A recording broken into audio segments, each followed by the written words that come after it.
Bonjour. Comme j'ai pas fait de restitution, j'en ai pas vu avant, comme ça, je sais pas trop le format, donc je vais essayer. Donc Guillaume Adjé, je suis responsable administratif d'un institut de l'université Paris-Marne-la-Vallée. Voilà. Donc l'institut étant une des 12 composantes. Le groupe, c'était qu'est-ce qu'une composante et quelle autonomie. Donc on était une douzaine dans cet atelier, d'horizons divers, de l'UPM, de l'IVP, de l'ENSA-VT, de l'NSG et de l'IFSTAR notamment. J'espère que je n'en oublie pas. Donc l'idée de savoir ce qu'était une composante, ce qui en est ressorti, c'est qu'a priori ce qui ressemblait plus à une composante pour l'université future, c'est ce qui se fait déjà à l'université Paris-Marne-la-Vallée. Donc à savoir, en gros, c'est une unité de gestion qui coordonne plusieurs formations pour les moyens financiers, logistiques, etc. Plusieurs formations qui ont quelques disciplines communes.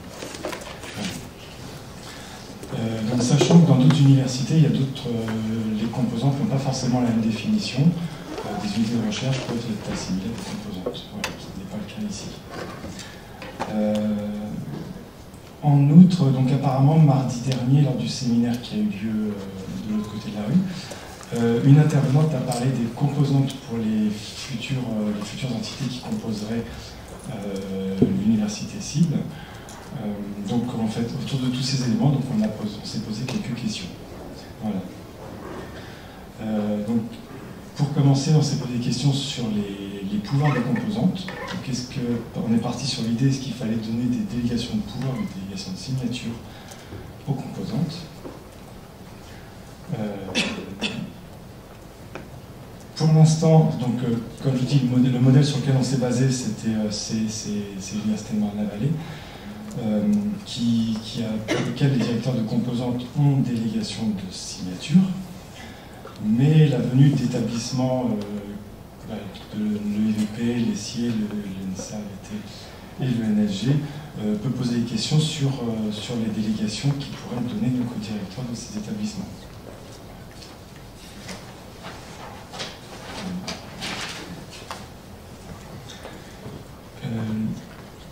On est revenu un petit peu aussi sur les autres solutions qui pouvaient être adoptées dans le cadre de l'université cible. Donc, par exemple, l'expérimentation dont on a parlé assez récemment, je crois, dans la presse, de créer des établissements publics au sein d'un établissement public, ce qui permettrait donc à chaque entité de conserver sa personnalité morale, mais ce n'est pas l'idée qui a été retenue. Donc le projet retenu, c'est que chaque établissement perd sa personnalité morale, et donc que les écoles qui rejoindront l'université cible deviennent des composantes à part entière. Deuxième question qu'on s'est posée, c'est sur le sentiment d'appartenance à l'université cible. Comment, par exemple, si on n'a pas d'outils communs dans l'immédiat, si on n'a pas de visuel commun, etc., comment se sentir appartenir à l'université cible. Donc l'idée, c'est que ce sentiment va se créer au fur et à mesure, progressivement. Dans le groupe, une personne, je ne sais plus qui, avait émis l'idée aussi de créer un glossaire au sein de l'université cible pour qu'on parle tous de la même chose. Typiquement, les composantes, je ne suis pas sûr qu'on parle tous forcément de la même chose. La troisième grande question, c'était comment vont s'y retrouver les petits établissements, sans connotation, s'ils deviennent des composantes donc à part entière. Donc si on passait par exemple de 12 composantes à 16 composantes demain. Surtout donc, excusez-moi, je l'ai en même temps. Surtout donc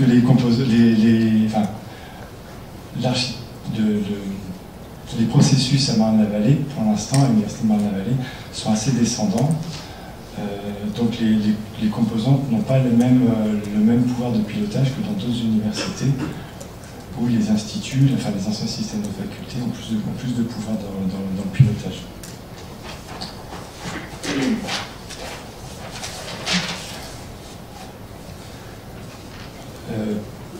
Donc toujours par rapport à cette culture d'établissement, donc l'idée aussi c'est de ne pas créer de pouvoir gérer la diversité, que les écoles en fait gardent a priori leur nom, etc. au sein de l'université cible. et que par rapport, donc on a vu par rapport aux partenaires ou à l'international, c'est important que les établissements comme l'IFSTAR, l'IUT, les CIP, l'ULP, etc., puissent garder leur identité propre au sein de l'université CIP par rapport aux partenaires.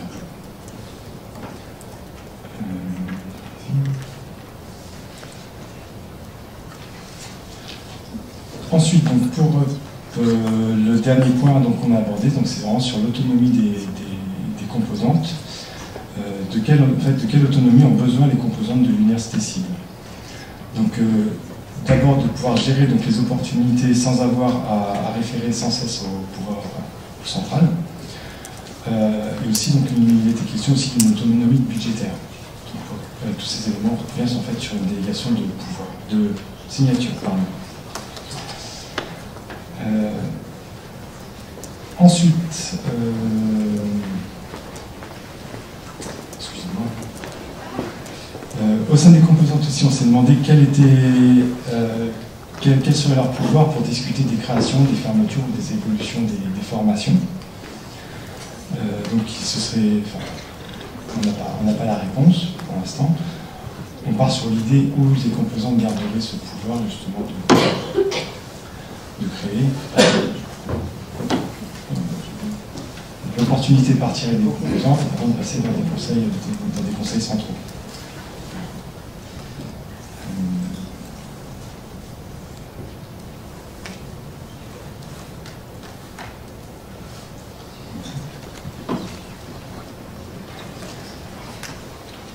C'est un des derniers points qu'on a abordé aujourd'hui sur l'autonomie. Donc c'était, on a émis l'idée de créer des contrats d'objectifs entre la direction de l'université, la présence de l'université cible et chaque composante.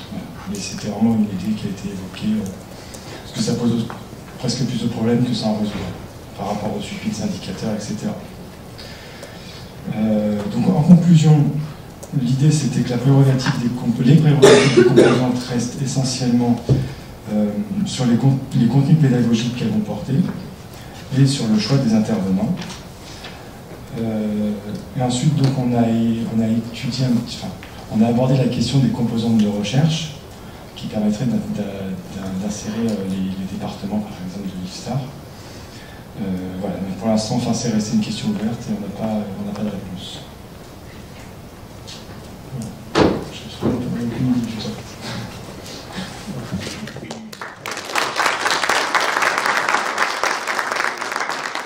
Alors, il est vrai que le sujet n'est pas facile. Je crois que c'est pas d'ailleurs la première fois qu'il est abordé dans des ateliers en des difficiles.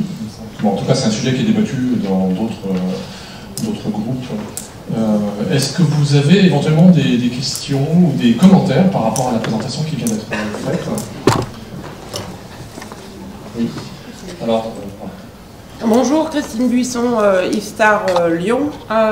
J'ai une question par rapport au périmètre. Vous parlez de passer de 12 à 16, donc, et après vous avez dit que vous parliez des composantes enseignement et pas encore des composantes recherche. Donc, où vous mettez l'organisation de la recherche par rapport à ça? Là, vous parliez que de l'enseignement en fait. Ouais, oui. Là, dans l'atelier, on a parlé que des D'accord. C'était pas dit en introduction, du coup j'étais un peu perdue. Mais d'accord. Non, c'est le cas. Ok. Vous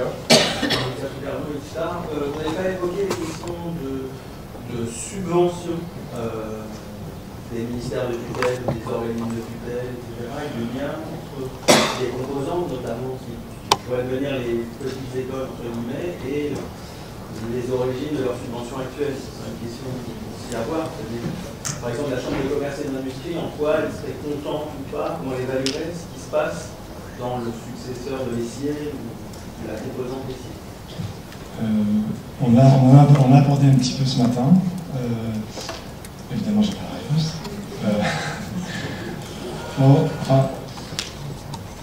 Dans l'atelier, on avait conscience du fait qu'en effet, ça fait partie aussi de l'identification justement de ces écoles, c'est qu'elles ne peuvent pas être dissoutes complètement dans l'université cible et que justement les tutelles, puisqu'on espère qu'elles continueront quand même à subventionner, attendront quand même des retours et de la visibilité de leur part.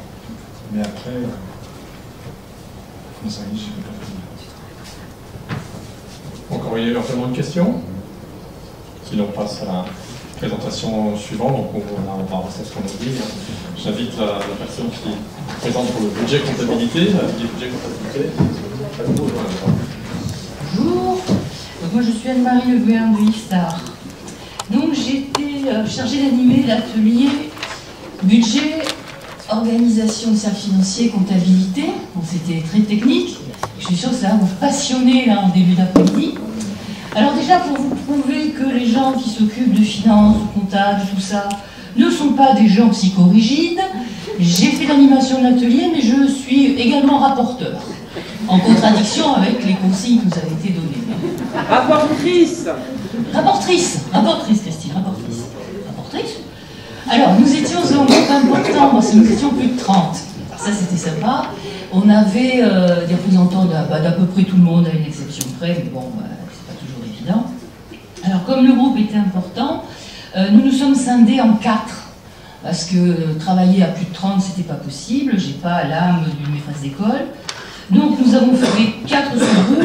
Un groupe budget, organisation de services financiers, contrôle interne, outils de gestion. Un deuxième groupe purement comptable. Là, c'était les agents comptables par aux agents comptables.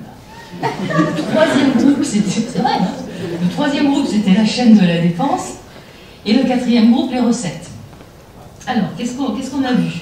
Bon, évidemment, on a constaté qu'on avait quelques différences, par exemple des différences d'outils, de systèmes d'information. Bon, ça c'est certain. Alors déjà, nous avons pris une grande décision parce que nous nous sommes dit qu'il nous faudra un outil comptable commun.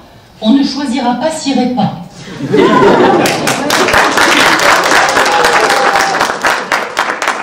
Voilà. On n'a pas dit lequel on choisirait, mais on ne choisira pas celui-là. Donc, nous avons travaillé par approche comparative, chacun expliquant comment il faisait. Et c'était intéressant parce qu'on n'a pas souvent l'occasion de parler de son travail, de la façon dont on aborde le travail, la façon dont on le conçoit. Donc chacun a pu faire ça. Et on s'est aperçu finalement qu'on travaillait tous dans la même optique. Donc nos agents comptables travaillent dans l'idée d'être des conseillers de l'ordonnateur que nous étions, hein, et des conseillers, des aides, et non pas des censeurs et des juges. Et les autres membres des autres groupes, leur objectif c'est quoi?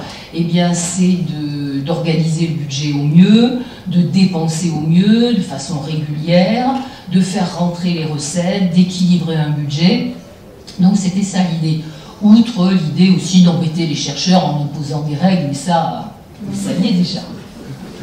Donc la qualité de l'info comptable, l'optimisation de la gestion des recettes, donc voilà, on a abordé tout ça. Alors, je ne vais pas rentrer dans les détails parce que je pense que, hormis les personnes concernées de mon groupe, ça ne vous passionnerait peut-être pas. Mais ce que je vous tiens à dire, c'est que nous avons travaillé dans un excellent esprit, vraiment d'ouverture, d'enthousiasme. On a communiqué sans contrainte, sans frein. Donc c'était excellent. Donc ce qu'on voudrait, c'est profiter de la fusion pour moderniser tout ça, moderniser les organisations, parce qu'on s'est aperçu en parlant que finalement, tiens, ce qui se faisait chez le voisin, c'était pas mal, et ça pouvait être, on pouvait en prendre une partie. Donc, moderniser, être plus performant, apporter un service adapté aux besoins des unités, quand même, on l'a pas perdu de vue, professionnaliser les agents et mieux maîtriser les risques, donc tous les risques comptables, budgétaires, financiers. Donc on voudrait un outil de gestion commun, une organisation compatible, parce qu'on sait bien que l'outil, quand même, ça conditionne un petit peu tout, mutualiser les bonnes pratiques, ne pas oublier de renforcer les moyens humains et de les professionnaliser. Et donc, tout ça pour vous dire que ce secteur-là est prêt. Nous attendons que vous preniez les textes. Nous sommes prêts, ça y est, nous sommes d'accord. Et la dernière demande que je porte au nom du groupe est: aurons-nous une prime de fusion? Voilà.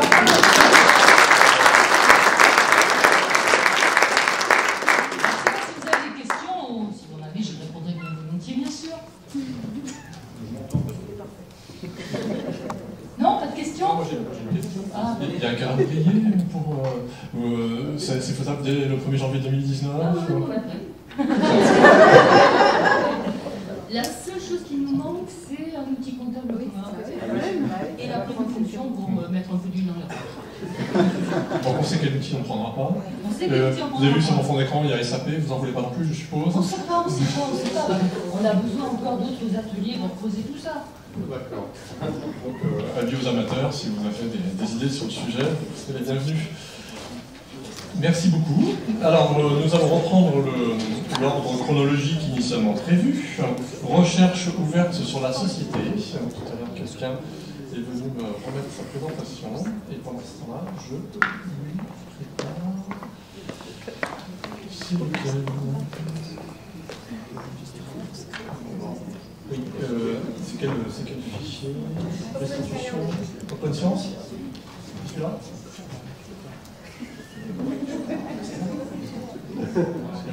J'avais votre renfort dans la salle.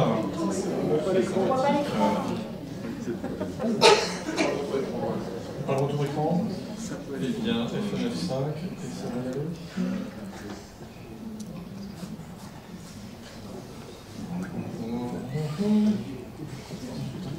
Comment je le mets, donc ensuite, on va dupliquer. C'est tout ce qu'on aurait pu.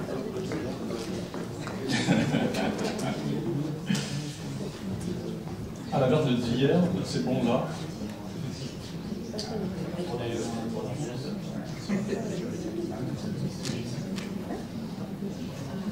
Magnifique.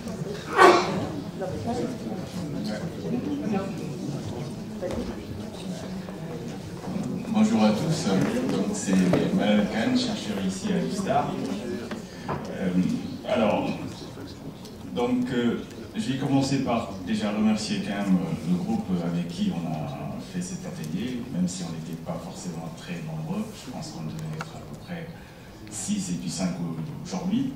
Et à majorité IFSTAR, donc tout ce qu'on dira finalement,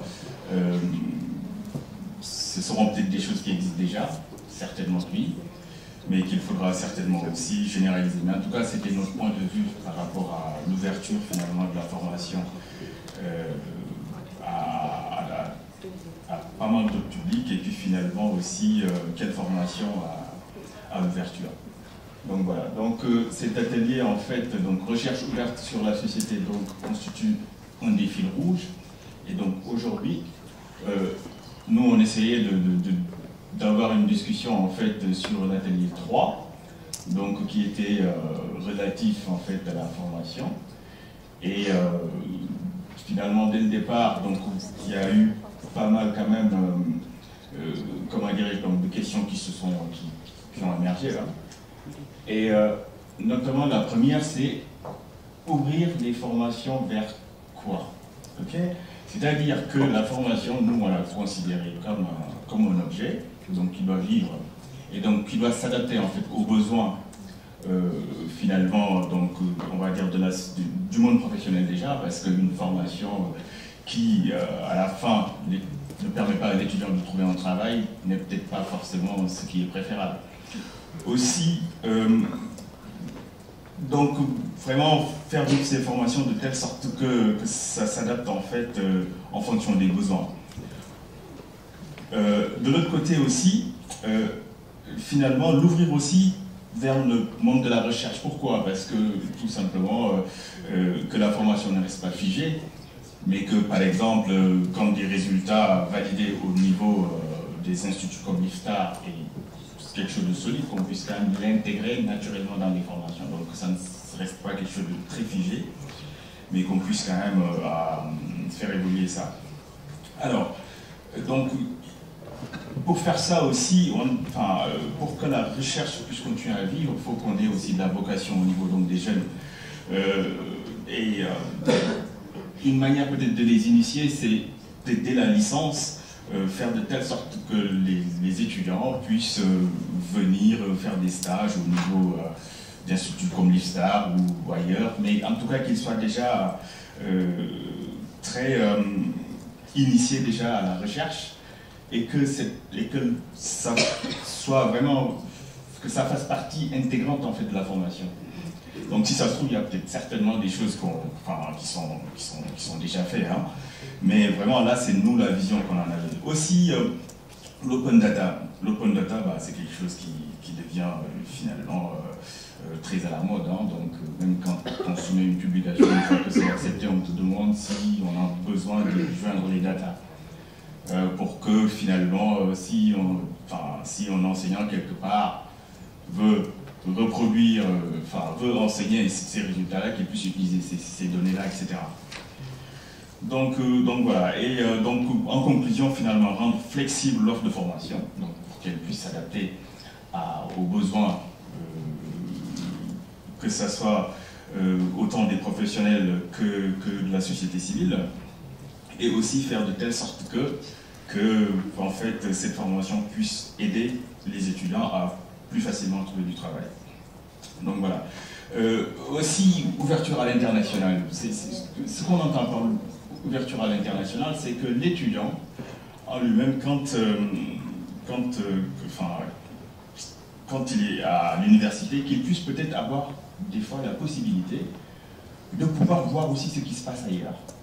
C'est-à-dire qu'on mette en place, par exemple, ce qui se passe à l'image de ce qui peut se faire dans d'autres écoles, donc développer des années de césure, qui peut permettre à l'étudiant d'aller faire autre chose à l'étranger. Donc du coup, bah, ça crée une ouverture d'esprit.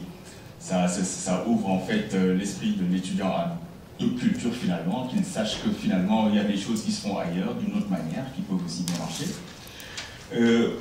Essayer aussi de faire de telle sorte que tous les étudiants au niveau de l'université, que ce soit les écoles, que ce soit les facultés, qu'ils aient aussi la chance de pouvoir avoir la possibilité de faire des semestres au niveau international. Ça peut être, après les modalités seront peut-être à définir, et aussi des enseignants, parce que finalement on voit que dans pas mal d'universités au niveau international, les enseignants ont quand même une facilité de faire des échanges ailleurs, et c'est peut-être un tout petit peu plus compliqué pour les enseignants-chercheurs au niveau français.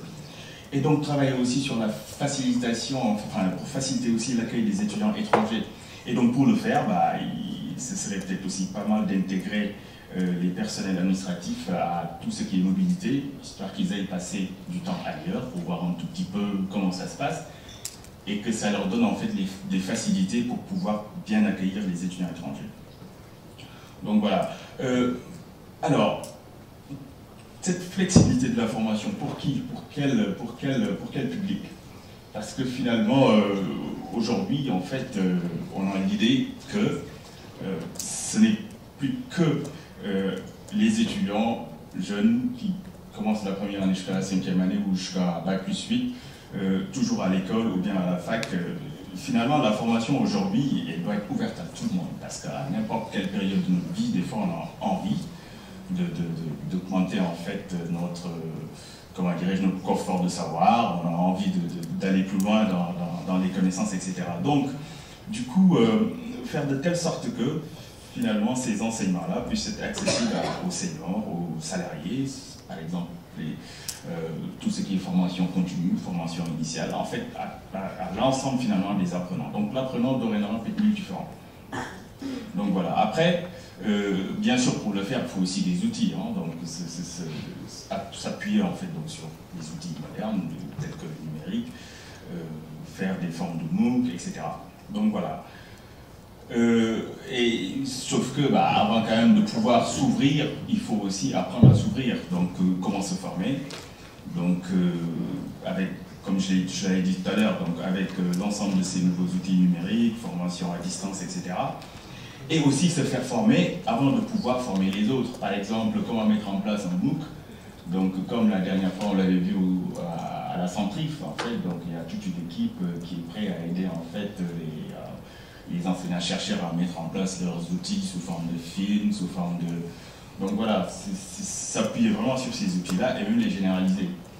Donc voilà en gros finalement ce qui est ressorti de nos discussions. Je pense qu'il y a quand même pas mal de choses déjà qui existent au niveau des universités, notamment les DU, hein, et que finalement, les généraliser et les rendre plus accessibles serait peut-être quelque chose d'assez innovant pour l'université. Donc voilà, je vous remercie de votre attention. Merci beaucoup.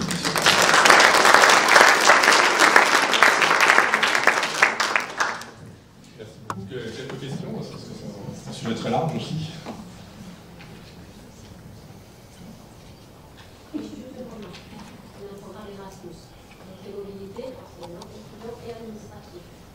D'accord, ok, c'est déjà... Tout est possible, en fait. C'est pas tellement utilisé pour les administratifs que les enseignants, mais c'est possible. Tout ça, les outils, on les a. Après, il faut les pratiquer. Donc, inciter finalement plus les enseignants à aller voir ce qui peut se passer ailleurs, parce que c'est quand même... On fait un peu,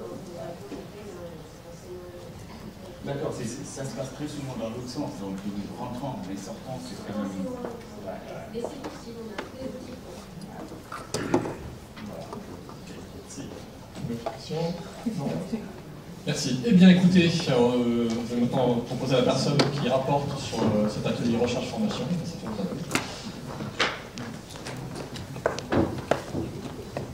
Bonjour, je vais avoir honte du coup du PowerPoint parce qu'il est beaucoup moins élaboré. Moi, je suis Isabelle Calvi, je suis la directrice des formations de la pédagogie et de la recherche à l'école d'architecture de la ville et des territoires à Marne-la-Vallée. Donc, on a parlé de l'articulation recherche et formation et j'ai entendu qu'il y avait un groupe à 30. Nous, on était un peu moins que ça quand même et pas toujours tous autour de la table. Donc, les échanges ont été sympathiques et plus légers sans doute que ça aurait pu l'être. Donc voilà, en moyenne, on a fait une petite moyenne. Hein. On était 4 IFSTAR, 1 NHG, 1 AVT et 2 UPEM. Alors on a refait sur la base, en fait c'est un fil rouge aussi, donc il y avait déjà eu un premier atelier. On a refait un point sur les statuts, effectivement, qui peuvent diverger. Donc à l'ENSG, il y a des enseignants et des chercheurs, mais les enseignants peuvent choisir les chercheurs peuvent choisir de devenir enseignants. On a vu qu'il y avait une plus grande souplesse en fait, et de faire des formations avec des rémunérations qui sont plafonnées, mais une certaine perméabilité entre les deux.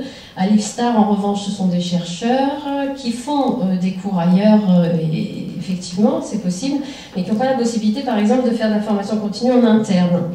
Donc, on s'est dit que ce serait une piste à creuser, ou alors en interétablissement, créer des formations propres à l'aide donc des compétences des chercheurs de l'IFSTAR. À l'UPEM, donc on a le statut enseignant-chercheur à 192 heures équivalent TD, et à l'EAVT, on est en cours de réforme en fait. On va avoir des nouveaux textes qui vont être publiés en cours d'année.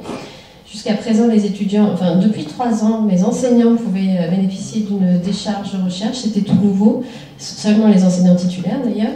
Et dans la nouvelle réforme, il va y avoir un statut d'enseignant-chercheur qui se rapproche des statuts de l'université. Sur cette base-là, on a essayé de comprendre un petit peu quels étaient les attendus de chacune des composantes. J'emploie le mot peut-être de façon un tout petit peu par anticipation, de chacun des établissements autour de la table. Donc on a fonctionné par établissement. À l'IFSTAR, manifestement, il y a effectivement une recherche de profil de doctorants, et on s'est dit quels pouvaient être les moyens en fait pour mieux communiquer sur les besoins, et c'est dans un second temps en fait qu'on a fait une slide sur les propositions et les pistes. Donc les constats, c'est que les enseignants font des formations et à cette occasion rencontrent des étudiants qui peuvent devenir futurs doctorants. Donc est-ce que c'est quelque chose à développer pour permettre de mieux communiquer et de mieux identifier les profils pertinents ou motivés? Est-ce que c'est par l'accueil de stagiaires au sein des laboratoires que l'identification de ces profils et la motivation peuvent se faire? Au niveau de l'UPEM, il y a aussi ce besoin, il y a aussi cet accueil de stagiaires et besoin évidemment de profils de doctorants. Donc il y a eu une politique active de promotion de la recherche, puisque les contrats doctorants ont augmenté de façon conséquente jusqu'à arriver à 24 en 2017. La problématique est un peu plus différente parce qu'il y a une diversité de secteurs de formation qui font que les thèses, contrairement à l'IFSTAR qui se bat pour avoir des thèses uniquement sur 3 ans pour des questions de performance, surtout je pense que d'optimisation au niveau des budgets. L'IFSTAR, évidemment, quand il y a plus de sciences humaines, les thèses peuvent être un peu plus longues, il y a des systèmes différents. Mais il y a besoin quand même de communiquer mieux sur les attendus pour obtenir en fait l'attrait en fait vis-à-vis des futurs doctorants. Pour le NHG, donc on s'est aperçu qu'il y avait un taux de poursuite des étudiants en thèse qui était impressionnant par rapport à ce que nous on fait dans les autres établissements, de 15 à 20%. Il y a ce besoin effectivement toujours d'attirer des bons profils qui est une évidence peut-être sur les laboratoires et donc avec un besoin de sensibilisation des élèves ingénieurs dès les premiers temps à la recherche. Donc il y a un moyen, on a pensé peut-être développement de thèses financées par le ministère des... Alors je ne l'ai pas développé là, ce qui me permet de plus me souvenir évidemment du sigle, c'est la transition écologique et solidaire, c'est ça hein, voilà. Bravo. Et communication, donc une meilleure communication sur le campus. À l'école d'archi, nous on est très embryonnaire sur tout ce qui est de la recherche, donc pourtant c'est un de nos axes de développement sur le contrat d'objectifs. Donc on est en recherche donc, de savoir-faire, de conseils et de mise en commun en fait des compétences.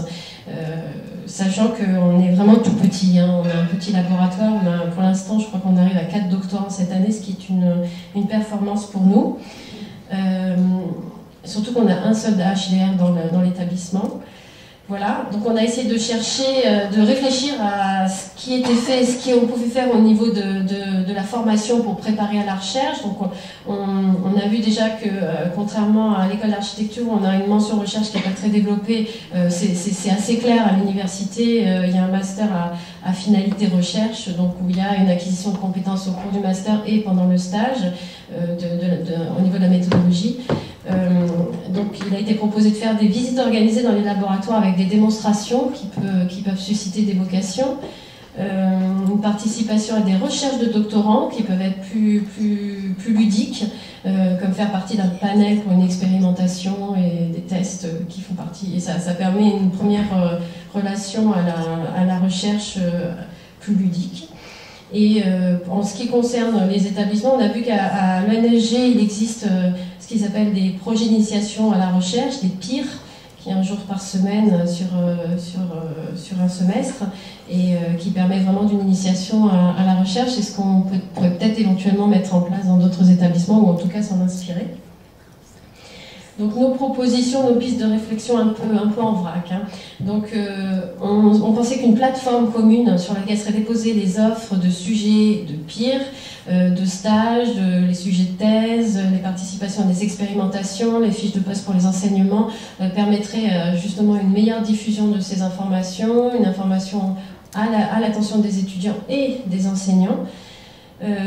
Par ailleurs, donc on a parlé de thèses financées par le ministère de la Transition écologique et solidaire, qui finance des thèses et dont bénéficie manifestement l'IFSTAR, mais ce n'est pas encore le cas à l'ENSG. Donc est-ce qu'il y a une piste à creuser? Et notamment se poser la question du réseau RST, donc réseau scientifique et technique du ministère de la Transition écologique et solidaire. Est-ce que d'autres établissements vont pouvoir en bénéficier par le biais de l'UCIBL? Ou est-ce que ça restera une zone bien déterminée? On a donc réfléchi, voilà, quels étaient les moyens éventuellement pour faire de l'enseignement aux chercheurs. Donc trouver un système peut-être pour mutualiser les charges d'enseignement entre enseignants-chercheurs et chercheurs, de manière à permettre une perméabilité peut-être à des gens de faire plus d'enseignement, voilà, à ceux qui le souhaiteraient en tout cas. Et pour les personnels de l'UCI, participer à la conception et à l'évolution de l'ensemble des formations, c'est-à-dire par la force des choses, les chercheurs qui sont dans un établissement qui fait de la formation s'intéressent probablement aux formations et peut en faire partie, mais quand un chercheur est dans un autre établissement, qui puisse éventuellement s'intéresser à la fabrication d'une nouvelle formation ou à l'évolution d'une formation d'un autre établissement. Et on l'a vu, il y a pas mal de choses justement d'interdisciplinarité qui peuvent être pensées de façon pragmatique et utile pour tous. Voilà.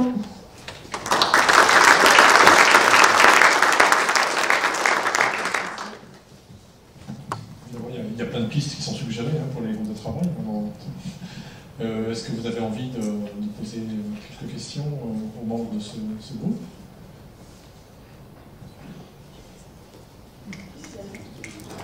On a une là-bas. Mais je pose tout le temps des questions. Christine Buisson, Yves-Star, Lyon. Enseignante dans un établissement d'enseignement supérieur de l'agglomération lyonnaise. Donc je voulais savoir si cette question de l'articulation de l'enseignement des provinciaux avec le travail à Marne a été évoquée ou pas.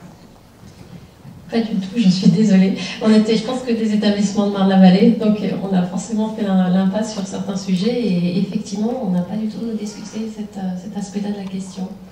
Je suis désolée, j'ai pas de réponse. On peut peut-être signaler que la question a été évoquée dans un autre groupe, dans un atelier sur l'organisation de la recherche.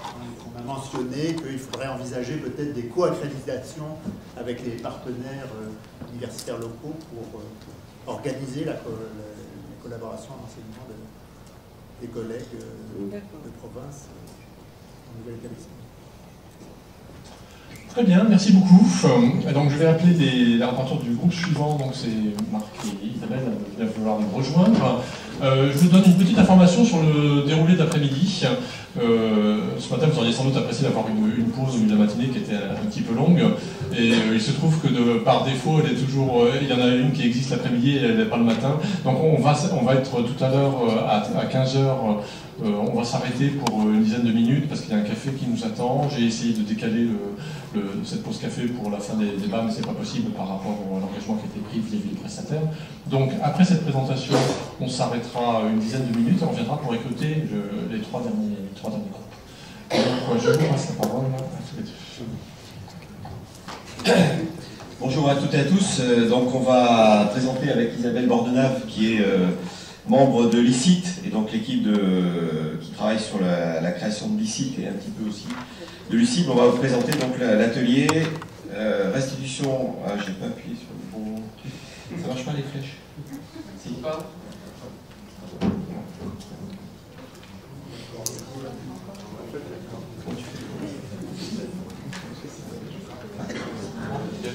Ah, il y a une animation.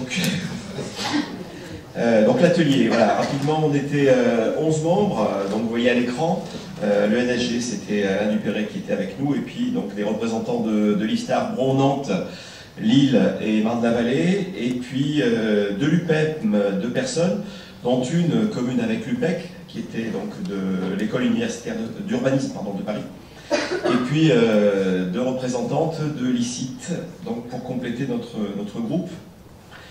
Donc premièrement, nous avons travaillé dans ces relations avec les partenaires locaux qui sont, pour les sites qui ne sont pas sur le campus globalement de Marne-la-Vallée, qui sont des relations stratégiques, les partenaires locaux. Donc nous avons imaginé comment on pouvait élaborer une stratégie partenariale nouvelle avec l'identité UCIB. Il ne s'agit pas d'additionner les stratégies de chacun des établissements, mais bien de créer une nouvelle stratégie partenariale avec nos partenaires locaux donc, qui vont être sur Marne-la-Vallée, mais aussi sur les différents sites dans lesquels tous les membres sont implantés. Et donc, ça commence par l'idée de ne pas casser les partenariats actuels. Moi, en tant que représentant, alors j'ai oublié de me présenter, mais je suis le directeur délégué de l'IFSTAR à Lyon. Évidemment, ne pas casser les relations que nous avons avec nos partenaires locaux, que ce soit à Lyon, à Nantes, à Paris, à Val d'Europe, etc. Enfin, j'en passe, et toutes les implantations que vous connaissez. Et puis, s'il y a des partenariats qui pourraient être éventuellement un peu concurrents, eh bien, essayer de les travailler au cas par cas. On n'est pas rentré dans les détails. Sur chaque site régionaux, essayer de déterminer une représentation qui soit capable de parler au nom de la nouvelle entité, UCIB, de l'ensemble des activités. C'est-à-dire qu'il faudra qu'on apprenne à parler, quand on est IFSTAR, de l'ENSG, de l'ESI, etc., quand on est SIE de l'IFSTAR, etc. Et donc pouvoir faire un petit peu ce qu'on appelle une tête de pont et un représentant de l'ensemble des activités, que ce soit en recherche, en formation, en innovation et en partenariat.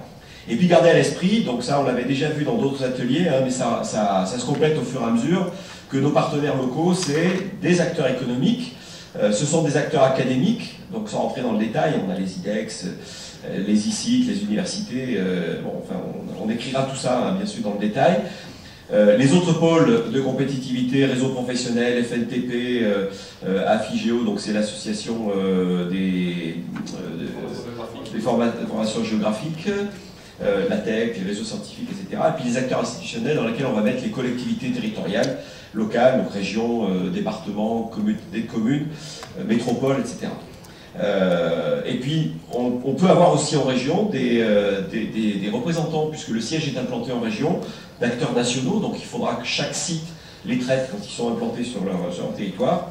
Et puis on a rajouté, par rapport à d'autres ateliers qui s'étaient déjà passés, des acteurs qui sont importants, alors je ne sais pas si on peut les classer, on les mettra plutôt dans les autres, hein, les habitants des territoires, soit sous la forme d'associations, et puis les lycéens, donc les étudiants, les cobayeurs des expérimentations. Moi j'ai découvert un mot donc, qui nous vient de l'ENSG, je ne sais pas si c'est au dictionnaire, hein, mais en tout cas, voilà, bon, c'est employé, donc c'est les gens, nous on appelle, à l'IFTAR on les appelle des cohortes, mais c'est un petit peu, donc c'est les gens qui ont gros groupe et qui font des expérimentations et des tests avec nous. Voilà. Ensuite, on est amené à travailler sur les choses qui vont nous aider en fait à parler et à aller au contact des partenaires locaux. Et donc il faut, puisqu'on ne vient pas tous du même milieu, de la même formation, c'est soit recherche, soit enseignement, soit autre, hein, il faut qu'on arrive à parler avec le même langage et qu'on ait donc des éléments de langage communs. Et donc on a regroupé ça sous la forme d'un mot, groupe de mots, stratégie de communication, pour justement aller parler aux acteurs locaux, aux partenaires locaux, qui peuvent avoir par leur importance locale eh bien, des incidences éventuellement, si on s'y prend mal, sur l'université cible. Donc il y a une grande liste, hein, mais sans rentrer vraiment dans le détail, on pense que, par exemple, nous à l'IFSTAR, on a un document qui nous aide pour cette stratégie, qui est le COP,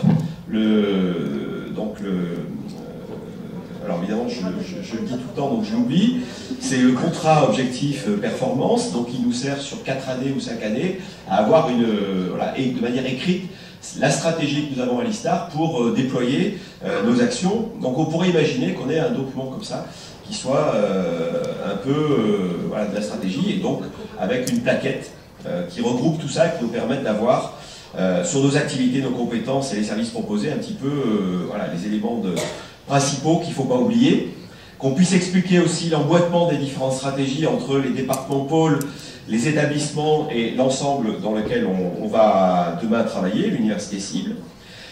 Sur chaque site, essayer d'identifier les thématiques qui sont traitées plus particulièrement sur un site, et en particulier ça peut être dans le domaine universitaire, académique.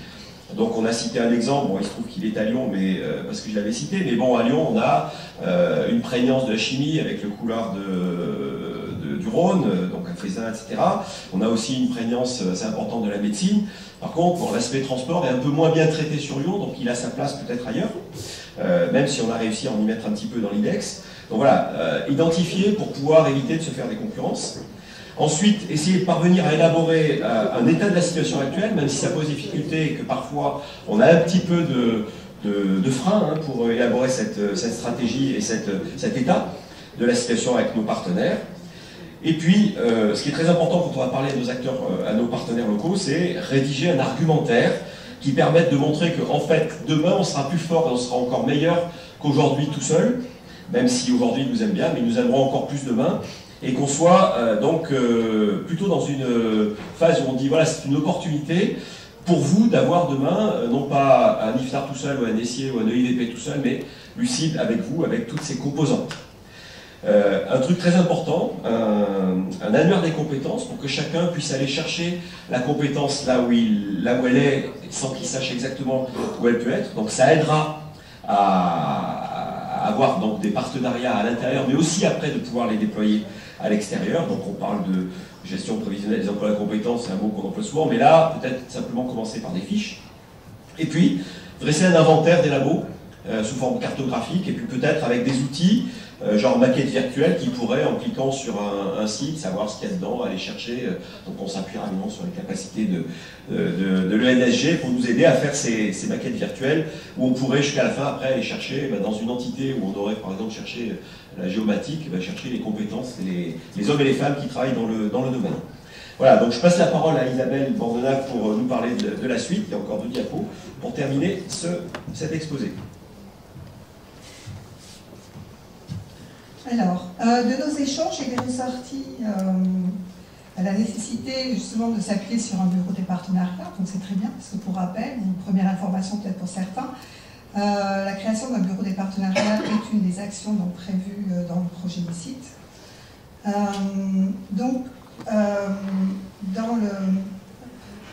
Donc il est ressorti cette notion de chaire d'excellence, donc comme le disait déjà Marc tout à l'heure, il ne s'agit pas, parce qu'il existe dans les établissements de façon plus ou moins structurée, de la relation partenariale, donc il ne s'agit pas juste de faire une somme des choses, mais d'aller plus loin en quantité et en qualité, qui pourrait être démontrée justement par la mise en place de chaires d'excellence. Ce qui est important aussi pour le groupe, c'est cette notion de co-construction ensemble de ces partenariats et de ne pas surtout brider les initiatives qui pourraient être prises au niveau de la recherche. Comme mission de ce bureau, il pourrait y avoir, contre le bureau aujourd'hui, on ne sait pas si c'est un bureau, voilà, ou si c'est s'appuyer sur les différentes forces qui existent aujourd'hui. En tout cas, il pourrait être le relais justement de la doctrine, de la stratégie donc, de Lucible sur le sujet. Ce qui est important aussi, c'est que quand on va développer donc, des partenariats, des relations partenariales, il y aura en principe plus de projets collaboratifs, de réponses d'appel à projets. Donc c'est comment on s'organise pour cela. Et donc ne pas oublier qu'il y a déjà dans certains établissements des process internes qui peuvent fonctionner et sur lesquels on pourrait s'appuyer, en tout cas qu'on pourrait reprendre. Ce bureau donc, pourrait aussi aider justement à la veille, à l'accompagnement sur les appels à projets. Et là, il pourrait donc avoir une relation avec le volet international de l'ICIT, puisqu'il y a, voilà, déjà, il y a aussi un point d'information national qui se met en place sur la ville. Et puis, une idée de prioriser peut-être des partenariats. Notamment, il y a une trentaine d'acteurs privés qui ont signé en fait un engagement, une lettre de soutien au projet futur. Donc déjà, s'atteler à ce que ces 30 lettres deviennent en fait de véritables conventions et deviennent donc des partenariats stratégiques. Et enfin, pour que cela se mette en place, l'idée d'un outil commun à tous, donc par exemple un CRM, pour gérer la relation client.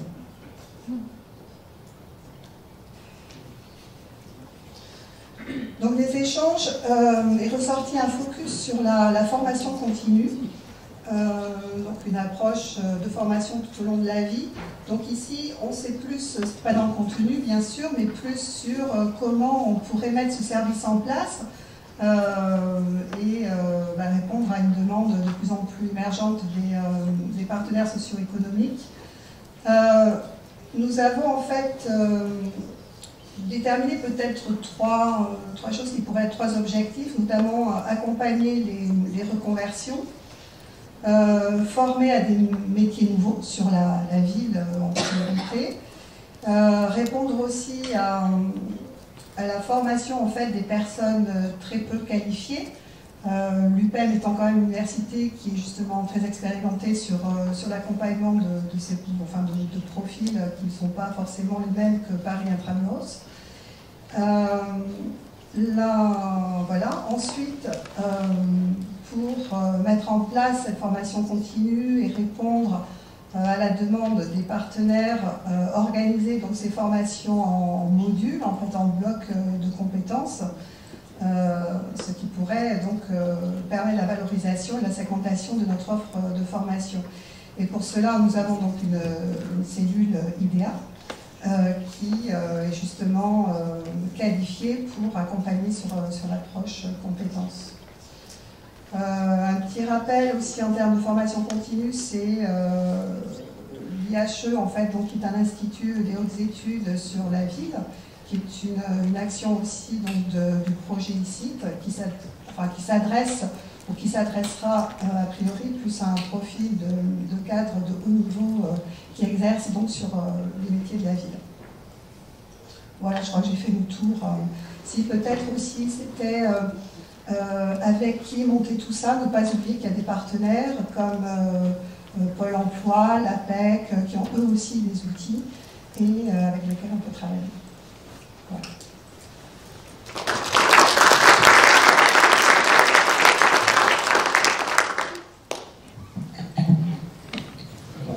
Peut-être une ou deux questions pour nos présentateurs.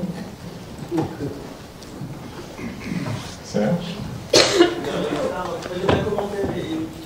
Donc sur le slide sur la stratégie de communication, je trouve qu'on mélange un petit peu des aspects de communication externe. On aura tous besoin de dire comme un robot, comment on fait plein de choses, etc. Puis des aspects de communication interne. Donc, par exemple, élaborer une politique de discours à tenir vis-à-vis de nos partenaires. Je pense que c'est très important. Bien sûr, c'est entre nous qu'il faut la construire et être sûr qu'on mesure bien ce qu'on fait. Je pense à la question de Christine Buisson sur les liens locaux, sur l'enseignement. On ne peut pas arriver avec nos gros sabots en disant on est une nouvelle université, on vient d'atterrir dans votre région et donc maintenant on va faire des formations et éventuellement concurrenter votre. Il faudra faire très attention, il faudrait être très précis. Voilà, et sinon une question plutôt sur les questions de bureau des partenariats. La question qui nous intéresse tous, c'est il y a un bureau des partenariats ici. Et on veut faire des choses dans le cible. Comment est-ce qu'on va se poser des questions forcément vis-à-vis de l'école des comptes, comment on va avancer de ce point de vue-là. Un bureau des partenariats, c'est aussi une représentation à l'extérieur. Et donc il faudra qu'on soit main dans la main avec l'école des comptes pour se faire représenter l'un par l'autre. C'est pas forcément évident. Je réponds peut-être sur la première partie de la question, je laisse Isabelle parler de la deuxième. Donc sur la partie communication interne, externe, évidemment que la stratégie de communication et les éléments de langage apportés auprès de nos partenaires extérieurs doit être quelque chose d'élaboré par le COPIL de l'université cible, en lien évidemment avec l'ICIT, et qu'on en a beaucoup parlé dans l'atelier. On ne peut pas aller avec le gros sabot débarquer. Alors pour ma région, chez Laurent Wauquiez ou chez le président de l'université, l'IDEX, en disant voilà, on arrive. Donc on a beaucoup parlé de concurrence. Et quand on citait les thématiques, c'était justement pour essayer d'éviter d'arriver sur des champs qui sont déjà investigués par les locaux et de plutôt arriver en complémentarité. Alors c'est vrai que sur la formation continue, c'est peut-être plus facile dans la recherche que sur la formation continue, la formation tout au long de la vie, et donc ça doit se préparer. Voilà, donc tout à fait d'accord pour qu'on le fasse, et ça a bien été identifié, même si ça n'a pas été totalement exprimé dans nos propos. Et puis alors pour l'ICIT. Alors, ouais. Donc pour répondre à la question, peut-être pour l'ensemble du public, rappeler que le projet ICIT, il est composé en fait de 5 volets. Donc un volet partenariat, et ce volet est effectivement à cheval entre l'ICIT et également l'organisation future de l'UCIBL. Donc aujourd'hui, il n'y a pas de réponse, puisqu'on est en train de mettre en œuvre et de réfléchir, et que cet atelier aussi a apporté de bons moulins. Mais il y a donc 7 groupes de travail qui sont donc à l'œuvre sur le sujet.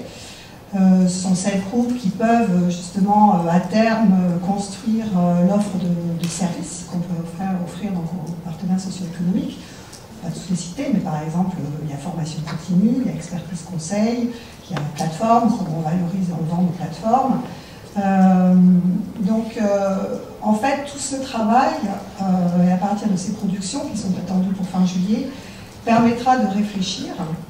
L'UCIBL aussi aura avancé peut-être dans comment elle veut fonctionner, comment ce bureau des partenariats justement se positionne dans l'UCIBL. Et ça, justement, ça sera...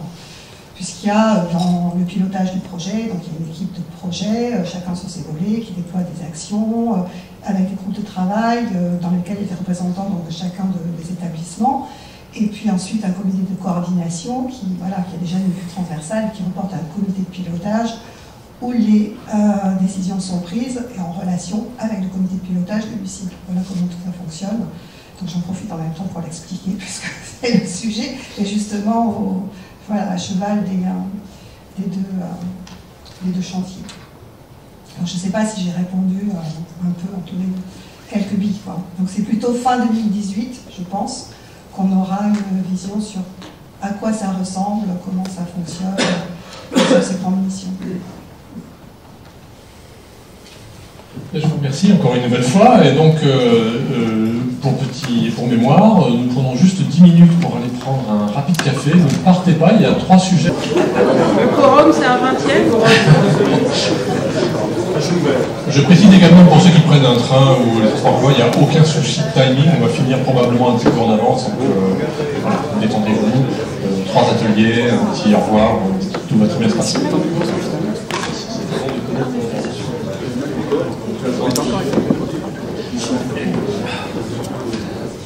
Allez, je crois qu'on y est presque.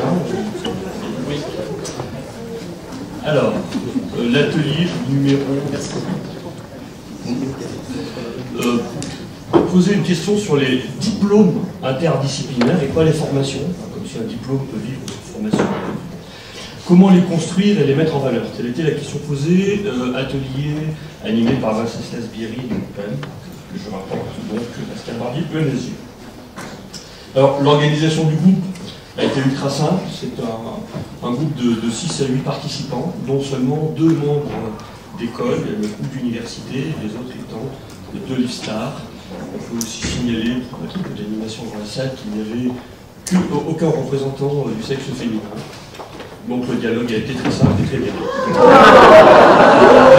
L'important est de donner à la salle à cette heure. Le prix du machisme est décerné à l'unanimité. Ou de l'humour.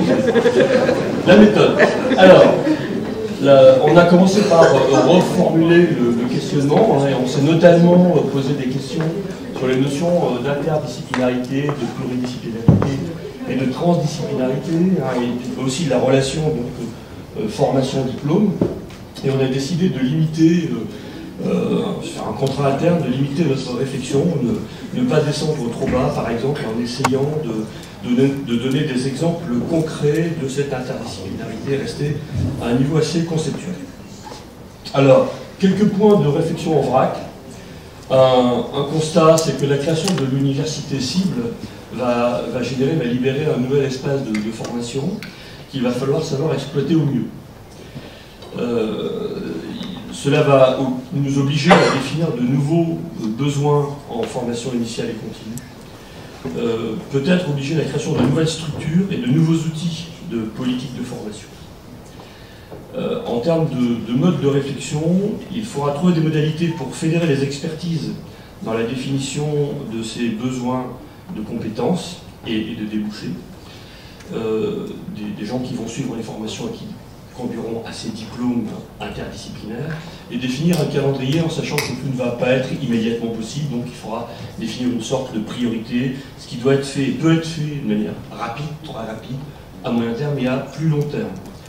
Quant au risque, on en a identifié un, c'est, si on rate un peu notre travail, c'est qu'une formation interdisciplinaire peut être vue comme une offre un peu touche à tout, donc débouchant sur peu d'employabilité, c'est-à-dire faire produire de la formation un peu quotidienne, qui ne trouve pas son public. Alors, premier slide sur les détails, donc sur les besoins de compétences.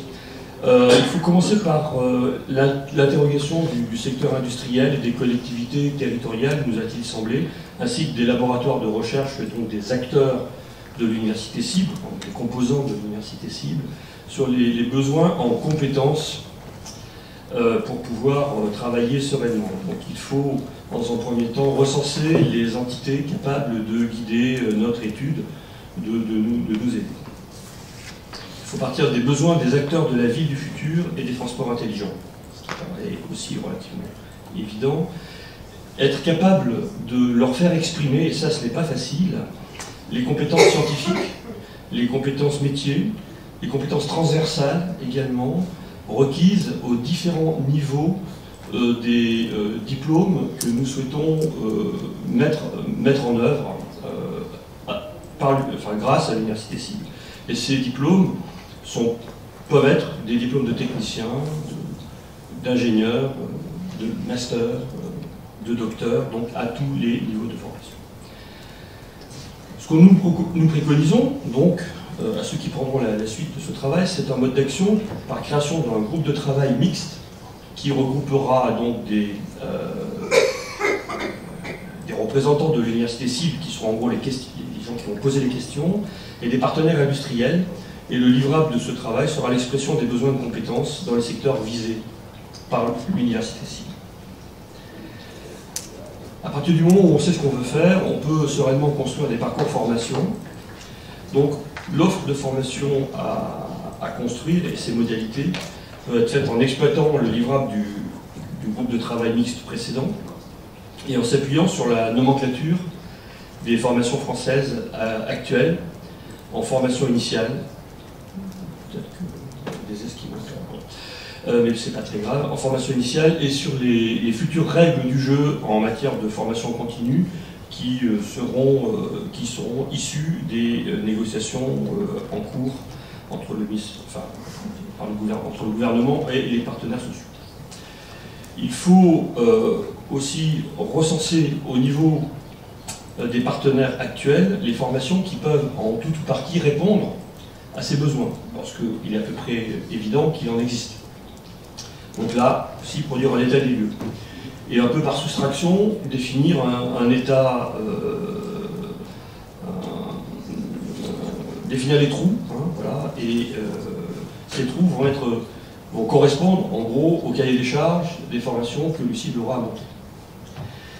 Ces montages devront probablement, c'est en tout cas l'avis du groupe, être produits par une hybridation de l'existant, être capable de produire du transdisciplinaire. Le transdisciplinaire, c'est innover et dépasser les limites du disciplinaire.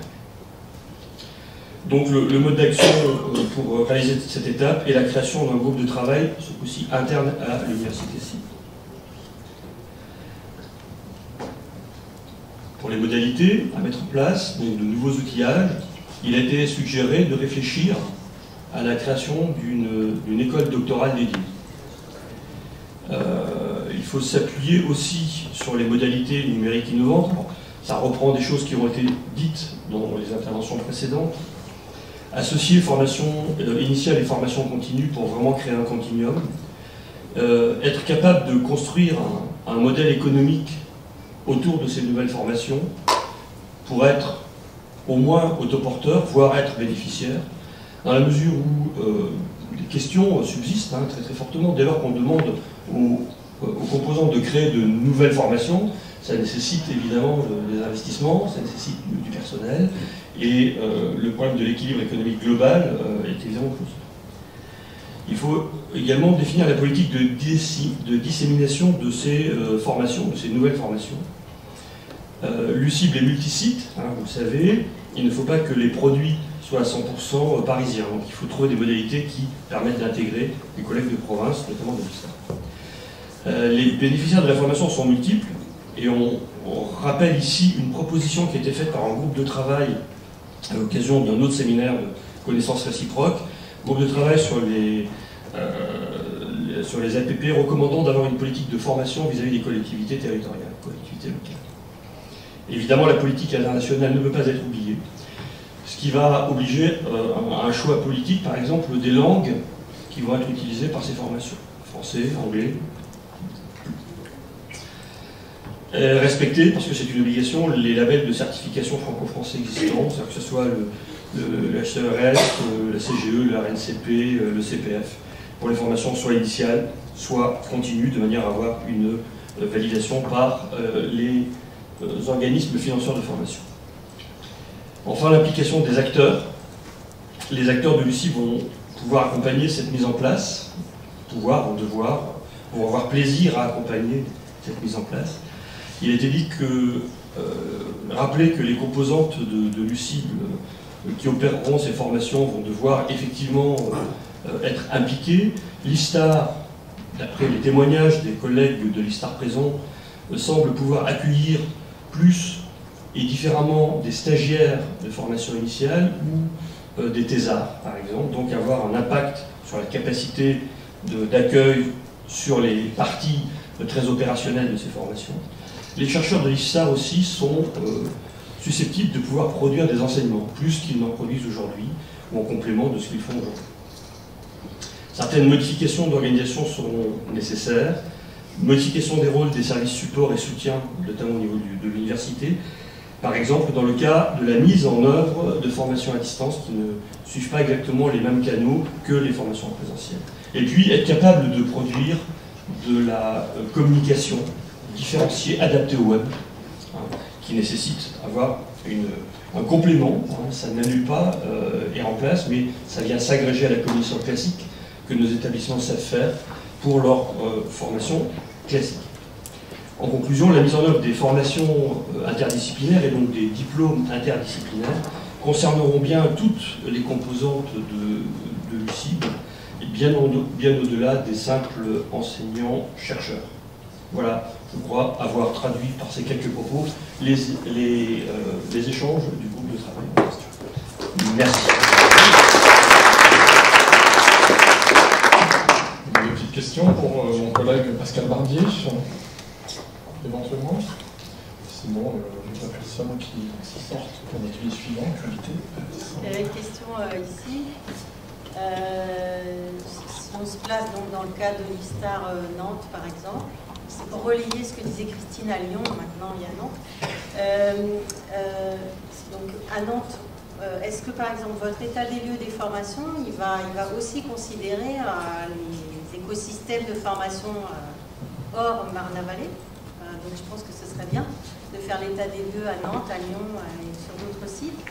D'autre part, si effectivement les chercheurs de l'ISTAR montent des formations, aujourd'hui on n'a pas l'infrastructure pour accueillir des étudiants en continu. On n'a pas de salle de classe, on n'a pas. Donc, comment vous envisagez ça? Est-ce qu'il faudrait faire des accords avec l'Université de Nantes? Dans ce cas-là, il y a tout un travail à faire. Ou est-ce qu'il y aura une adaptation des locaux, par exemple, pour accueillir des étudiants? Oui, c'est une question assez précise. Il est évident que l'état des lieux des formations existantes va forcément se concentrer sur les formations portées par les partenaires de l'UCIB. Ça, c'est obligatoire et ça sera exhaustif. Ensuite, si par exemple à Nantes ou à Lyon, vous avez une action de formation en lien avec l'Université de Nantes ou une école d'ingénieurs à Lyon, il est possible aussi qu'il y ait des accords de partenariat et que cette formation soit incluse dans la réflexion. Enfin, je ne vois pas pourquoi on se l'interdirait, mais encore une fois, on n'en est pas là aujourd'hui. Aujourd'hui, on a juste essayé de dessiner le périmètre de ce qu'on pourrait faire. Donc l'action reste à mener. Il n'y a pas de raison, a priori, de s'interdire d'aller un peu au-delà du périmètre de l'université cible, mais pour autant, il y a un moment, il faut arrêter. Voilà. Donc, si actuellement des conventions, des partenariats existent, je pense qu'ils pourront assez légitimement être inclus dans le périmètre de la réflexion, mais ce sera un peu tout. Quant à la mise en œuvre concrète de formation, je n'ai pas entendu dire dans le groupe que les composantes IFSTAR qui sont en province ont vocation à organiser des formations, mais à accueillir des thésards, voire des stagiaires, ce qui est de nature extrêmement différente et qui se fera en fonction des capacités d'accueil. Enfin, on n'en a pas débattu évidemment, ça ne relève pas de ma responsabilité, mais il me semble que accueillir des stagiaires ou accueillir des thésards, vous le faites, donc vous pouvez, en fonction des lieux, des locaux, des spécialités, en accueillir davantage, mais je ne crois pas, ça n'a pas été dit par le groupe, que les IFSTAR en région doivent accueillir des formations. Voilà. Donc, l'enjeu. Merci. Merci beaucoup. Et donc, pour l'atelier suivant, des questions, Serge, monsieur. J'avais une micro sur les. Je n'ai pas très bien saisi ce que vous disiez sur l'école doctorale des guides. Il y a quand même des logiques assez complexes autour des écoles doctorales, notamment le fait qu'un laboratoire n'émarge pas différentes écoles doctorales, donc elles se positionnent vis-à-vis des autres. Si initier une école doctorale vraiment sur des sujets interdisciplinaires, c'est quand même pas évident pour un doctorant moyen d'avoir une thèse interdisciplinaire, sur qu'il y a quand même des labos qui sont interdisciplinaires. Effectivement, vous avez raison. D'ailleurs, les discussions internes ont porté sur ces sujets-là, sur ces difficultés-là. C'est pourquoi j'ai dû utiliser le conditionnel en faisant cette proposition. Je crois qu'il y avait dans le groupe un collègue qui était plus...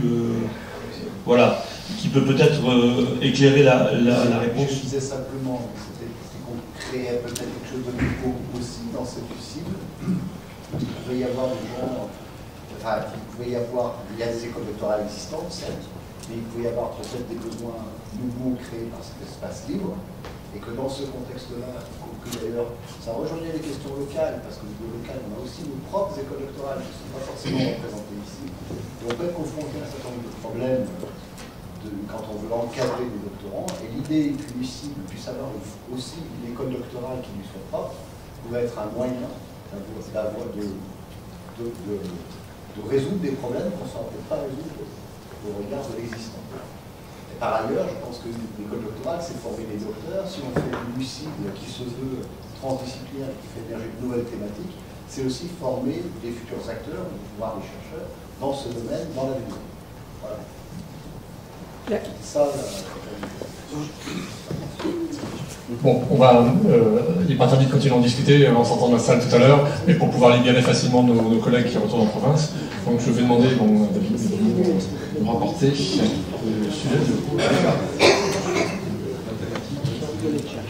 Donc David Bétail, chercheur à l'IFSTAR. Nous étions 10 dans le groupe. Vous reconnaîtrez vos collègues, Christine Buisson, Franck Fuchs, Anne Ventura, Jean-Bernard Kovarik, Frédéric Bourquin, Robert Aymar, Franck Tertre, Clément Mallet, Arnaud Le Guichard, et le groupe était piloté par Bruno Vallée. Les principaux axes de ce groupe ont été donc la description de la ville et les modèles de données, il n'y a pas d'unicité de modèles sans doute. La simulation, l'analyse de la ville comme système au pluriel aussi.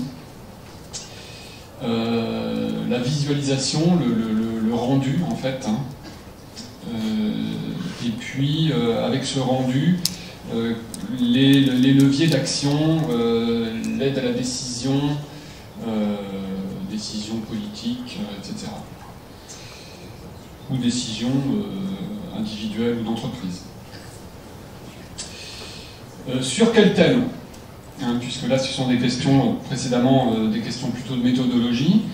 Sur quel thème, eh bien, nous avions autour de la table un échantillon qui représentait quelques thèmes qui sont listés là, mais il y en a beaucoup d'autres en fait. Vous imaginez que là nous n'avons qu'un exemple. Donc ces thèmes étaient ceux donc portés par ceux d'entre nous. Et le fait qu'il y en ait beaucoup, en fait, ça montre la pertinence à la fois de l'atelier, bien sûr, mais aussi de la création de Lucie. Donc on a dans le désordre la localisation, en particulier pour les véhicules, la caractérisation du stock construit pour des questions d'analyse du cycle de vie, de gestion des déchets, de déconstruction.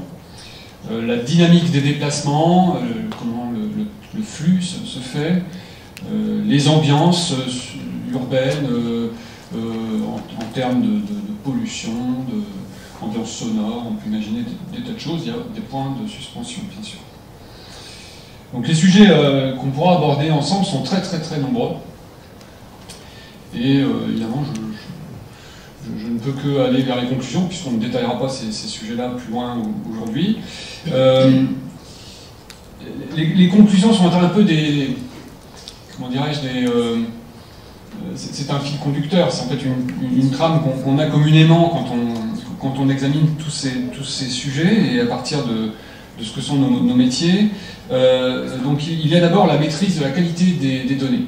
Ça nous apparaît fondamental. Et donc pour le producteur, l'importance de qualifier cette donnée,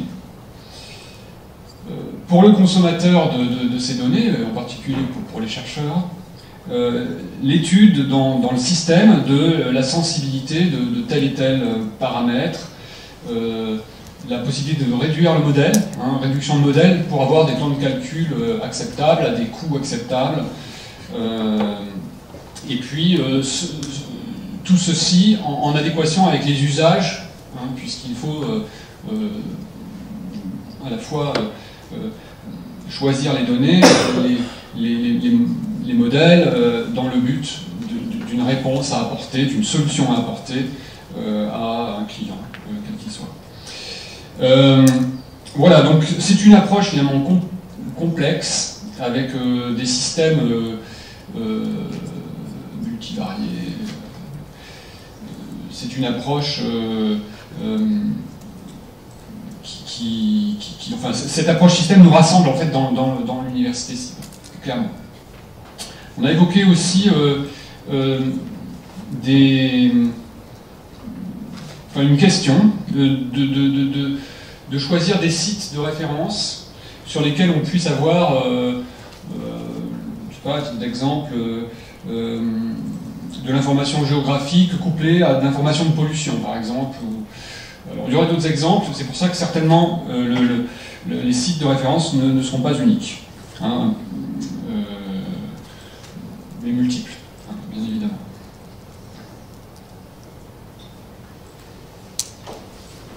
Voilà, merci.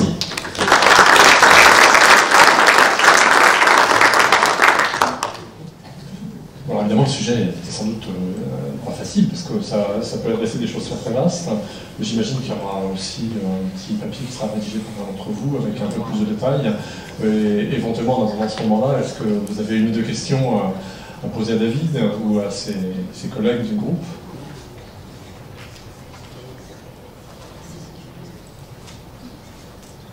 Non? Bon, ça marche plus. Nicolas? Est-ce qu'on a, c'est une question que vous avez abordée, mais est-ce qu'on a toutes les compétences en mathématiques, informatique et géomatique pour répondre aux enjeux du site et de l'UCIL sur la ville de demain? Est-ce qu'on a besoin d'avoir des compétences très spécifiques sur ces trois disciplines-là que l'on n'a pas aujourd'hui et dont il faudrait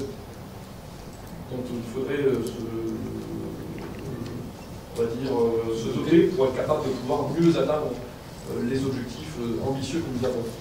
En fait, la question n'a pas été abordée, donc je ne sais pas. Et c'est vrai que c'est une question à laquelle on peut tous être invités à réfléchir. Frédéric est peut-être plus avec nous, mais il me semble que Frédéric Bourquin avait identifié la question de la modélisation, enfin des compétences mathématiques sur les modèles complexes et les analyses de sensibilité, etc. Comme peut-être, enfin, j'imagine qu'on pourrait envisager une action de formation continue entre chercheurs de l'UCIBL, éventuellement, sur ça, si on a des besoins identifiés. Et on n'en a pas vraiment discuté, c'est vrai. Donc, alors peut-être une suite à donner sur cet axe-là, ce travail-là. Bon, il reste encore plusieurs séminaires de connaissances réciproques. Ça vaudra peut-être le coup de resservir le couvert en repartant de la base actuelle et du questionnement qui vient d'être fait. Merci encore une fois à tout ce groupe et j'invite le dernier rapporteur à se joindre à nous. Ah, c'est toi. Bon, après des jours de pluie, je vais parler du déluge. Alors merci surtout aux deux animateurs, Pascal et Arnaud, qui ont réussi à conduire la barque sur le déluge de mots et d'idées qui a eu lieu pendant ces 2 jours. Bon, je suis que l'un rapporteur du groupe. On va voir ce que ça va donner.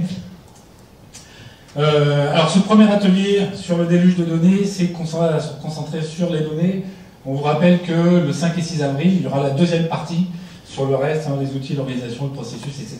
Donc on a vraiment concentré les échanges, les brainstorming et autres sur cette notion de data.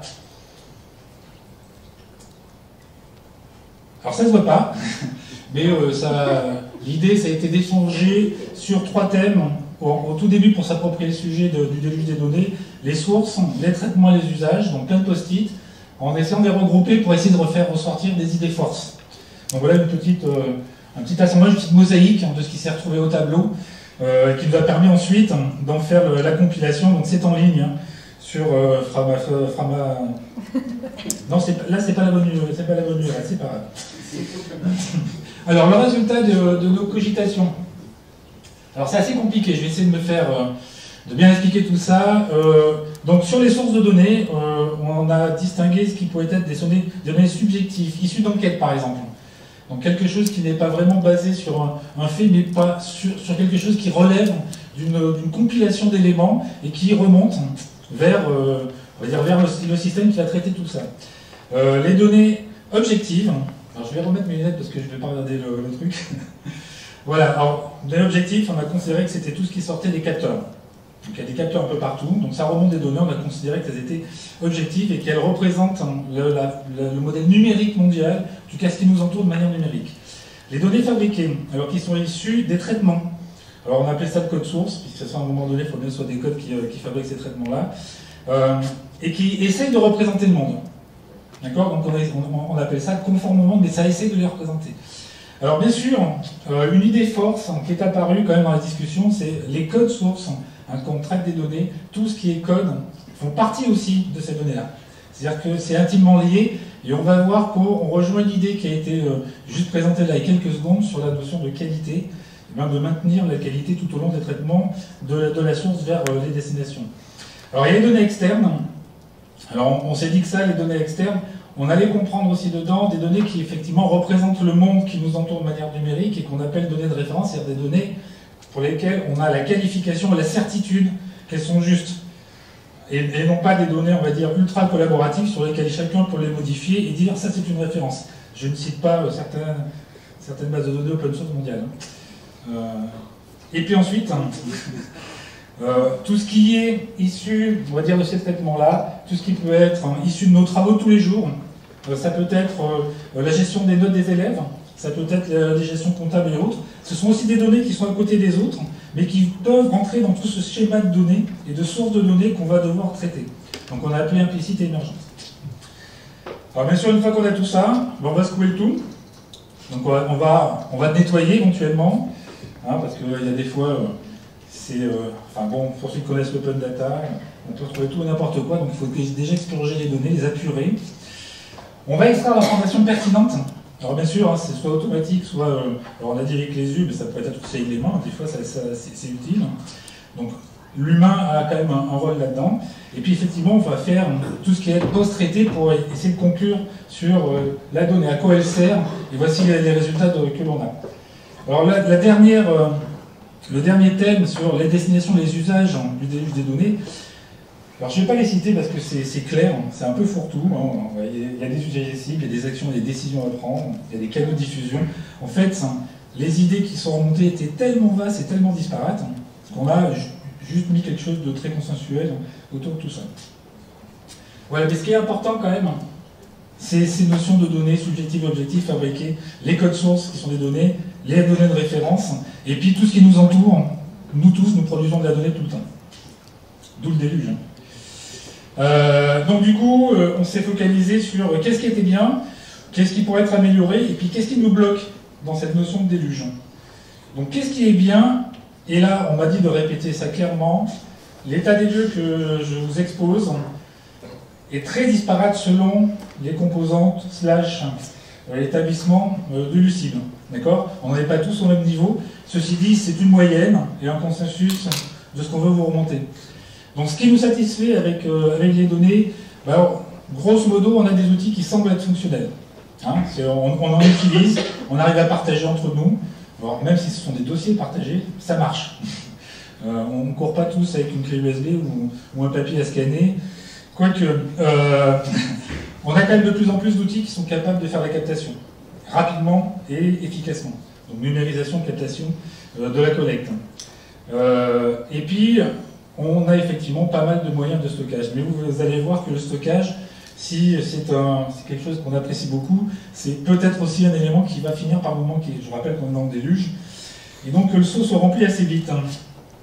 On a constaté aussi qu'on avait pas mal de méthodes appropriées. Alors, des méthodes qui répondent aux besoins, mais qui sont aussi en appropriation des chercheurs / enseignants qui les utilisent. Donc c'est plutôt assez intéressant. Donc, des formulations qui sont communes à tout le monde, et puis une certaine volonté affichée des chercheurs à mieux gérer leurs données. Donc ça c'est du bien. Et puis, derrière tout ça, on s'aperçoit que notre environnement institutionnel eh bien, s'implique dans cette notion de déluge. Alors aussi bien sur la partie politique que sur les communications internes. Attention, il y a des choses qui se passent. Attention, vous devez prendre conscience à la protection d'un certain nombre de choses. Attention, vous avez des données, regardez ce qu'il y a à l'intérieur avant de les partager, etc., etc. Donc on a aujourd'hui une implication qui est plus forte qu'il y a quelques, on va dire, mois ou années sur cette partie déluge de données. Alors on noircit un peu le tableau, enfin on est dans la zone grise. Qu'est-ce qu'on aurait besoin en fait pour toutes ces données? On aurait besoin d'améliorer les outils. Alors, je vous laisse 2 secondes pour voir, grosso modo lesquels. Le stockage revient. Ce qui est important, c'est que ça a été souvent cité, l'archivage pérenne / patrimonial est cité dans le groupe très souvent. On a besoin aussi de méthodes à généraliser. C'est-à-dire que certains ont des bonnes pratiques, certaines savent ce que c'est que la normalisation et la standardisation, mais tout le monde n'est pas au même niveau, et donc ça serait peut-être apporté à généraliser sur l'ensemble de l'UCIB. Donc pareil, je vous laisse lire un peu, parce que sinon demain soir vous y êtes toujours là, il y a le match de rugby, je préfère le match de rugby quand même. Côté institutionnel, on dit aussi, bon ok, ils ont commencé, mais il faut quand même qu'ils aillent un peu plus loin. Donc la prise de conscience reste encore à développer. Alors, c'est une dit-up, mais en tout cas, il nous faut du temps, à tous, hein, parce que traiter les données, le déluge de données, faire tout ça, ça prend du temps, et il faut qu'on en ait plus. Il nous faut, le net dans le nerf de la guerre, de l'argent, et puis il faut effectivement des personnels qui vont pouvoir traiter tout ça. Et tout ça, ça se décline, hein, une politique de gestion des données, une compétence en data, un comité éthique, j'y reviendrai tout à l'heure. On constate un manque de connaissances, donc peut-être derrière il y a des formations à faire, et des formations tout au long de la vie, parce que ce sont des technologies et des choses qui vont évoluer très très vite. Et puis, dans le monde, c'est pas l'Europe, c'est pas la France, il y a peut-être des choses qui seront à travailler là-dessus pour voir comment on peut faciliter le travail de chacun. Et enfin, bien sûr, il faut accompagner cette diffusion de données, et ça c'est clair, l'institutionnel a encore des choses à faire. Bon, après la prise de tête, qu'est-ce qui nous bloque? Clairement, on l'a dit, on a du stockage, mais on en manque. Hein. Tout ça, c'est pas assez intégré au système d'information. Donc chacun d'entre nous a des réponses, mais par rapport à l'université cible, on aimerait que ce soit quand même un peu plus en continu entre les différents établissements / composantes. On n'a pas beaucoup de docs, comment ça marche, quelles sont les contraintes. Donc ça, c'est une demande, il faudrait peut-être s'améliorer parce que c'est bloquant pour les chercheurs, pour les enseignants aussi. Hein. Je reviens à l'archivage, c'est extrêmement important, c'est une thématique, on a des données qui s'accumulent, si on les perd, demain on ne pourra pas rejouer le passé. Et ça c'est important hein, quand on veut étudier, par exemple, comment la ville a évolué. Si on a perdu les données du passé, les mesures du passé, demain on ne pourra plus rien rejouer. Il nous faut des outils d'archivage. Et il nous faut aussi des outils, alors la nature ayant horreur du vide, quand on ne vous propose pas un outil dans votre établissement, vous allez bien sûr voir ailleurs. Hein, donc des alternatives à des outils qui existent et qui jouent sur la business intelligence, c'est-à-dire le fait qu'économiquement parlant, des entités externes à l'Europe, et en tout cas à la France et à l'université, récupèrent du savoir que l'on dépose sur ces outils-là. Alors il y a des méthodes à promouvoir, ça a été dit, la qualité et la qualité. C'est-à-dire la qualité des données saisies, la qualité des capteurs qui saisissent ces données, la qualité des traitements qui permettent de modifier les données, et on a toujours de la qualité sur les données issues des traitements, et lors de la diffusion, diffuser la qualité. Donc tout ça s'appelle métadata, tout le monde connaît, mais c'est vraiment quelque chose qui est à promouvoir, qui n'est pas assez répandu. On a bien sûr parlé des formats ouverts et propriétaires, donc clairement, poussons sur les formats ouverts, puisque sinon on n'arrivera jamais à interopérer entre eux. Alors informer, alors je disais tout à l'heure, hein, on utilise des outils qu'on ne les a pas chez soi, mais il faut quand même informer les utilisateurs, les chercheurs, les enseignants des dangers. Hein, une personne avertie en vaut 2, ça multipliera le nombre de TP dans l'UCIB. Les efforts pour respecter la législation, bien sûr, hein, on a parlé de la RGPD, on a parlé d'un certain nombre de choses, il faut faire un effort pour se mettre en conformité. Ça c'est nécessaire et il faut que tout le monde s'y mette. Parce que c'est pas toujours très simple. On a parlé aussi du plan de gestion de données, en français, donc le PDM en anglais, qui est très souvent demandé dans les H2020 et au niveau de l'Europe, c'est-à-dire avoir un plan de gestion de données. Je les acquiers, je les traite, je les stocke, je les archive, et je décris leur vie en continu. C'est en fait, je ne fais pas une recherche, je pose ma donnée quelque part, je passe une autre recherche, et puis 10 ans après, où est passée cette donnée? De toute façon, l'ordinateur est parti à la réforme, les données ont disparu. Tout ça, il faut qu'on arrive à s'améliorer là-dessus. Et en dernier lieu, il y a des verrous qu'on a identifiés. Donc bien sûr, ça c'est très connu, c'est le silotage dans les organisations, c'est-à-dire au sein même d'une organisation, les personnels n'arrivent pas à s'échanger les données, ou les systèmes ne sont pas assez interopérables pour le faire. Donc il faut déverrouiller tout ça. Bon, les moyens, c'est un peu ce qu'on a vu tout à l'heure. On a dit qu'il fallait former, hein, le déluge de données c'est quelque chose qui évolue tout le temps, les algorithmes évoluent tout le temps, les outils évoluent tout le temps, mais il faut faire évoluer les formations avec les outils, les technos et les résultats des recherches. Il y aura besoin forcément dans notre conseil d'accompagnement sur tout ça, au niveau de l'université cible. Donc les formations pour les chercheurs et les droits et obligations, je répète, ça fait partie du fil rouge quand on parle de data. Hein, donc on y reviendra à la conclusion. Et puis on s'est quand même aperçu qu'il y avait quand même une certaine résistance aux procédures et aux changements, donc il faudra peut-être essayer de fluidifier un peu tout ça. Donc ce sont des constats. Hein. Du coup, on a sorti une feuille de route, une petite feuille de route, un plan d'action qu'on vous propose pour la stratégie numérique de l'université. Donc, il faut commencer par un diagnostic. Hein. Le diagnostic va permettre de savoir quelle est la maladie et donc d'agir en continu sur sa guérison. Donc faire l'état des lieux, cartographie, etc. Ça c'est du très classique, mais on considère qu'il faut passer par ça. Alors, bien sûr, hein, état de l'art, par engrenage, donc les benchmarking pour savoir qui fait quoi, comment ça se passe ailleurs. Hein, il faut regarder qui fait quoi ailleurs pour permettre de monter en compétence là-dessus. L'objectif, c'est quand même derrière aussi, et en même temps construire une stratégie numérique. Donc, je vous laisse lire, d'accord, définir, identifier et mettre en œuvre. Extrêmement important, renforcer la politique de responsabilité sur les données. C'est quelque chose qui nous échappe très souvent, mais c'est un fil rouge extrêmement important sur le déluge. Outiller, ça revient sur le SI, hein. On a besoin d'outils qui vont nous permettre, aussi bien en interne à l'université cible qu'à l'externe. C'est-à-dire l'idée, c'est d'offrir un catalogue qui permette à n'importe quelle université cible de dire « j'ai besoin de ça, où est-ce que je le trouve? Ah, je l'ai là en interne, ou alors je l'ai là en externe. » Bon, partage richement, tout ça c'est déconnu. Et enfin, former, informer, accompagner, donc ça c'est du continu qu'on propose de faire. Et mesurer et auditer en continu aussi. L'objectif c'est bien d'avoir un schéma directeur du numérique de l'université cible. Voilà, je vous remercie.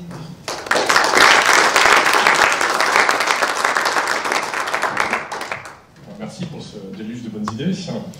Peut-être une question pour l'Assemblée, pour un participant de ce groupe. Alors je sais qu'il y a donc ce match de rugby. J'ai évidemment une question. Si personne en a, j'en ai une. Est-ce que quelles étaient les données concernées? C'était les données du travail, les données collectées pour la recherche? Tout. Ce que je dis, c'est toutes les données. D'accord. Merci. Très bien. Bon, bah, écoutez, je remercie encore une fois l'ensemble des personnes qui ont participé à ces travaux dans les ateliers. Ce que je voudrais dire, c'est, au nom de l'IGN et de l'ONG, bien entendu, on était ravis de vous accueillir pendant 2 jours. On sait ce que ça représente que de s'absenter de son travail pendant une période aussi longue, mais c'est avec, je crois, une certaine satisfaction que plusieurs d'entre vous nous ont fait part du plaisir qu'ils ont eu à découvrir lors des visites, en particulier ce qu'étaient les métiers de l'IGN. Et moi, ce que j'appelle de mes voeux, c'est que cela se transforme par des actions concrètes dans le cadre de cette nouvelle université cible qu'on retrouve. On a été content de partager avec vous et vous nous l'avez renvoyé également. Donc ça, c'est un vrai motif de satisfaction. Au stade où nous en sommes, je pense qu'il faut quand même avoir une mention, une pensée particulière pour les gens qui ont organisé ce séminaire. Donc évidemment, il y a l'équipe d'Event Success, il y a l'équipe de communication de l'ONG et d'une manière générale, il y a tout le personnel des équipes support de l'école et les chercheurs et les enseignants qui nous ont aidés. Donc j'aimerais déjà qu'on les applaudisse un petit peu tous. Je transmettrai vos félicitations. Vous le savez, nous avons rendez-vous la semaine prochaine dans les locaux de l'école d'architecture, juste à côté. C'est le 8 et le 9 février. Et dernière chose avant de se quitter, n'oubliez pas de rendre votre badge à l'équipe d'Event Success qui nous attend à la sortie de la salle. Je vous souhaite à tous un bon retour chez vous, de souhaiter de passer un bon week-end, et j'espère qu'on ne se tiendra pas la main dans la tête en regardant le match de rugby tout à l'heure. Voilà. Allez.